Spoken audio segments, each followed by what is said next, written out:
Dave, you now have a pretty significant amount of money tied up in six guys who are signed for 5, 6 years or beyond. How far do you feel like this core is from being a contender?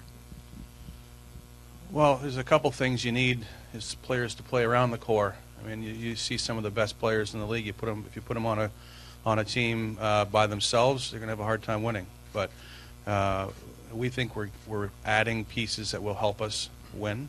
One of the things that I've always felt is that you need flexibility.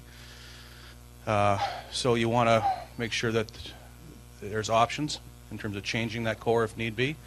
But we've added these pieces because we think that they can help us win long term. It's now going to be up to us to continue to add players around them.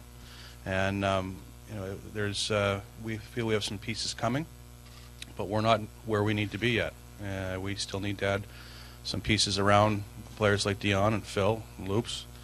The JVR. Those are players that are good players that will help any team in this league win. But we need to continue to add to that group. Dion, has your game evolved from the first 5 years in Calgary to what you've done now in the 4+ years with the Maple Leafs?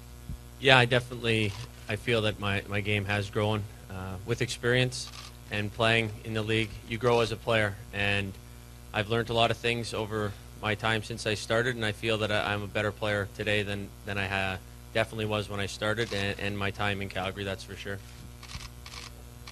Dave, one of the things that, do you feel that you're taking a little bit of a risk in the term of this deal, especially at the back end, 7 years, or is that just what you have to do to stay in the market of the NHL these days?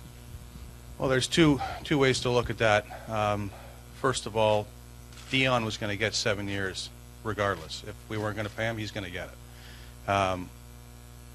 He's also not 32 years old or 33. If you go back last year and the year before, we're seeing some defensemen that are in their mid to late 30s getting 4- and 5-year deals.